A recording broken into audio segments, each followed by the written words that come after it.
since we kicked it, you been caught up with the bitches that don't get it. You're a Hey you guys, it's Gucci, it's your boy SJ K-Dot, the first black Super Saiyan to arrive on this planet. I'm back here with another video. Gonna go ahead and do this video real quick. Your boy got places to be today, but we're gonna do this real fast.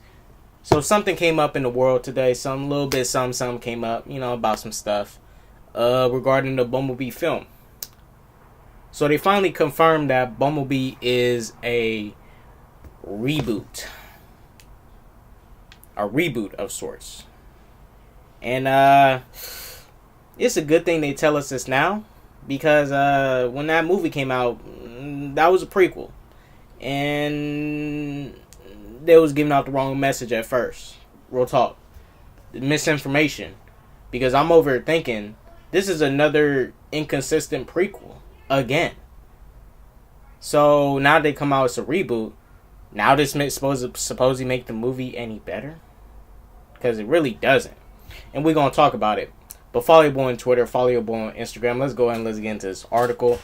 You guys, when we get into this article, I'm about to give y'all that reel on it. I'm going to speak my truth. We ain't finna hold back on nothing. We're going to just go in. Alright. Bumblebee officially confirmed to reboot the Transformers movies. Okay. It's official. The Bumblebee movie is in fact a reboot of the Transformers film franchise.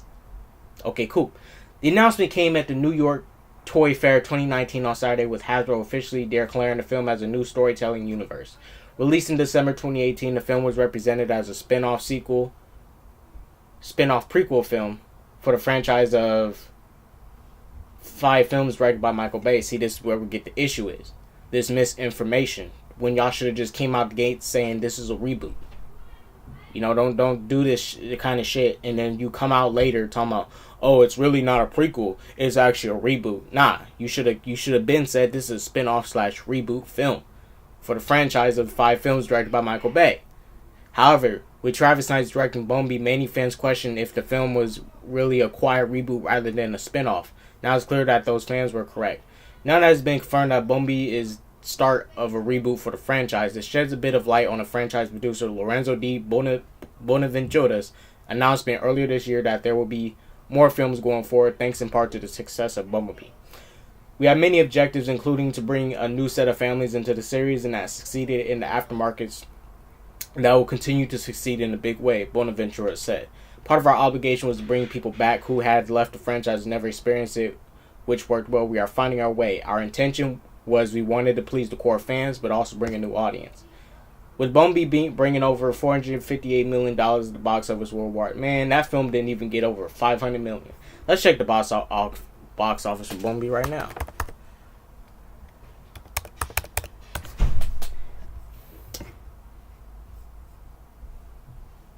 Okay, this isn't up to date, but over $458 million. Okay. No, that says 475. So it's currently 475.7 million right now. As of now, it could be updated again, but still, shit. I'm surprised this film didn't even make over 500. But it's whatever. It's Transformers. What you expect? The film also did well with critics, sitting at 90% fresh rating on Rotten Tomatoes tomato meter. That number makes Bumblebee the sole franchise installment to boast a reception that is rotten. Yeah, don't agree with Rotten Tomatoes. I don't use them anymore, because if you go look at Sharknado is like at 80-something% on Rotten Tomatoes, and that movie Sharknado. Rotten Tomatoes can't be trusted for shit. Make up your own mind and your own grade. I don't go to Rotten Tomatoes for shit. Reviews are nothing. Can't trust them. While there haven't been any clear plans laid out for just what the reboot of the Transformers films would look like, Bonaventura has said that he would certainly like to do a film focusing on the popular Transformer Optimus Prime, something that seems a lot more possible now thanks to Bumblebee's success. Optimus is a stoic leader and you can count on him, Bonaventura said, before adding that Bumblebee is the one who is more emotionally volatile. He has a lot of ups and downs, so it seemed like the best character to try for the first time zeroing in on one Autobot. Bumblebee hits digital release on March 19th, following 4K Ultra High Definition, Blu-ray, and DVD on April 2nd. Are you excited that Bumblebee has been confirmed as a reboot of Transformers? Let us know in the comments down below.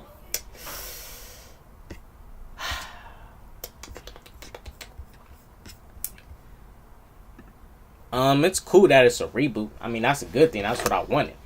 But the way they're throwing out information, you should have came out the gates and said it was a reboot off top.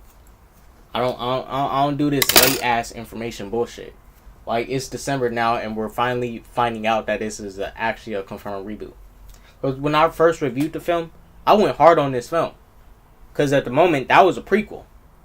At that moment, that was a prequel. And I wrecked that film. Because it made no sense with the already trash films that came out. So, and still, even though this is a reboot, this film still has issues. Like, big issues.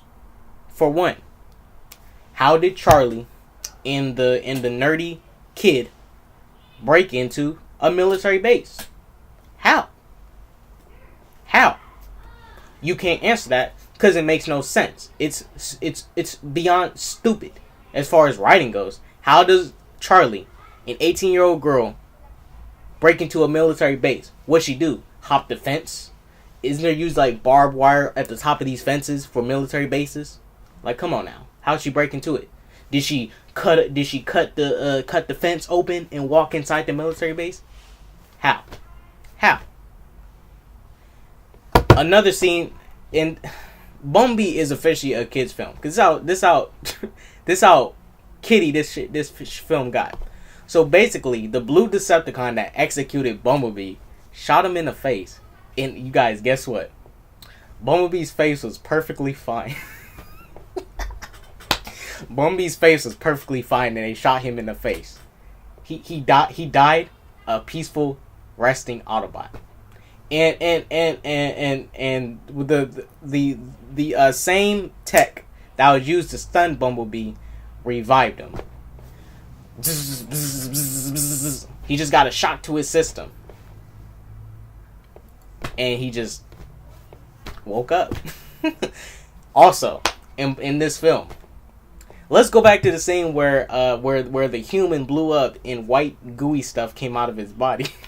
Looked like water or some sperm. Let's not forget that blue Decepticon blew up a human. He popped and some white gooey stuff came out. I'm like, where the blood at, bruh? What are we doing? Where the blood at? Where is it at? Why y'all playing with me like this? And then in that same scene, so basically, there's two Decepticons, right? One of the blue Decepticon dropped down, and he dropped down, scanned the car, boom. And then another Decepticon somehow scanned another car, but I'm over here like, wait a minute, how'd you scan did the guy have two cars? Last time I checked in that scene, he only had one car in that scene. So where did the other Decepticon get a car from? And in this same movie, Charlie is the only person in this movie that cares that her dad is dead. Her mom moved on.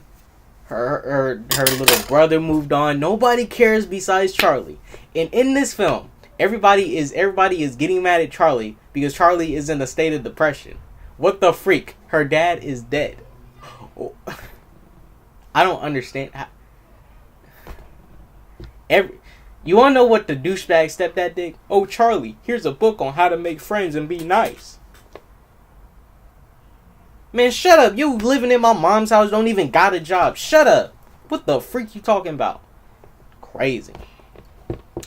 Also, in this film, these are the wackest Decepticons I have ever seen a day in my life. Especially, these aren't even Decepticon grunts. These are main enemy Decepticons. Usually, Decepticon grunts just like die easily. You shoot them 2 times, they go down. But these are main villains in the storyline, right? This how trash this movie could have been. So basically, Bumblebee threw a chain at a Decepticon, right? He tried to transform, and Bumblebee pulled him apart like he was a piece of Legos.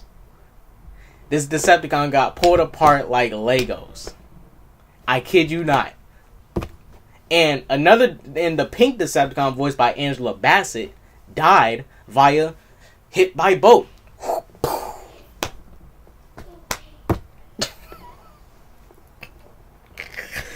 Bruh. Oh my gosh. This is the worst script I have. Probably one of the worst scripts. This script is probably as bad as Venom, because in this film, so we've been asking for a G1 Cybertron film, right? A full-on, full-length film. After 6 movies, they still can't give us that. 6 movies. You know what? You know what I say to that? Because I'm looking at this. This is how whack this movie is, bro. This is how whack this movie is. So we have a 2-minute G1 cutscene, right? And everybody else is in their G1 form. But unbeknownst to us, guess who is not in their G1 form? Guess who has their Michael Bay face on the G1 Cybertron planet? This doofus right here, Bumblebee. When in reality, he should have looked like this in this film. Bumblebee should have looked like this realistically. Bumblebee should have looked like this. His face should have looked like this. His face should look like this, right? I'm not tripping, right? Look, he should have looked like this. So, in Bumblebee in this film, he doesn't look like this. He looks like this. Those are not the same. In this film, looks like this, right? He looks like this, right? Look, cool, everything. Now, let's go type in Bumblebee G1.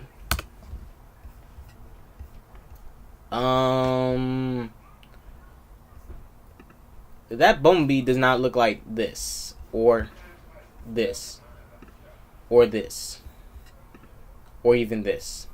This looks tight. This looks like it could have been a dope design. But for some odd reason, they wanna still linger onto the Michael Bay stuff. So if you're gonna reboot, get rid of this. And get rid of this stupid taking away his voice bullshit. Why do you gotta keep on taking away Bumblebee's voice? What's up with that? Why do you gotta keep on taking away this man's voice? Like, what's up? Why do you keep on taking his voice? Why can't he have a voice? Why do you keep on taking away this man's voice? You know, why don't you have it like G1 where he keeps his voice? I'm totally fine with them changing up that trash car, though. That freaking that Beetle. I always thought Bumblebee's G1 car form was ugly. A fucking Beetle? That shit was ugly. Look at this whack looking car. Trash. This trash looking car. The freak? That shit ain't tight. Rolling around in a trash bucket. I always thought that shit was weak. I was totally fine with them changing it to a Camaro in the Michael Bay films. That shit was weak. I don't want to see you riding around like this. Transform. Going fast, trying to keep up with the freaking truck and freaking Jazz and Ironheart and them. Wee! In a freaking Beetle. Miss me with that. That Beetle's trash, bro. I always thought that Beetle was ugly, even when I watched the G1 films. There was better Autobots with better vehicle forms. Hot Rod. Ugh. But look, you guys. I don't like that Paramount is now saying this is a reboot when they should have said off the jump gates it was a reboot. Because then I would have looked at the film very different. But still, I can look at the film a bit different. But still, my points still stand of how I'm not effing with this film still. Because the script is just as bad as the past Transformers films. Let's be real. Because let's be honest with what people like about this film. People only like that 2-minute G1 cutscene, even though it was tight. That 2-minute G1 cutscene. It was tight. But you want to know what I would rather have? A full-length Cybertron film. Like I've been asking for. But no. They don't want to do it. I don't know why. But guess what they probably going to do? They're going to make it animated. Watch. They're going to make an animated one. I bet you. They're going to release some animated Cybertron film when we've been asking for a live action one. They watch them release an animated one. I bet you guys they will release an animated one instead of live action. Still. Cool, it's a reboot. But even that doesn't fix the writing. Because the writing's bad. A 18-year-old girl broke into a military base. How? How? How? I don't know. I don't write this bullshit. I just watch it. Fuck, that's some trash writing. An 18-year-old girl broke into a military base. Bumblebee got shot in the face But his face was perfectly fine after the blue Decepticon executed him, shot him in the face. And Bumblebee's face is perfectly fine. Then this idiot Blitzwing, right, is going to hold Bumblebee over a cliff. Like that, like dropping Bumblebee off that cliff is going to kill him. Oh, I'm going to execute you now and take out you. So basically, this is how stupid Blitzwing was in this film. So you're going to interrogate Bumblebee, right?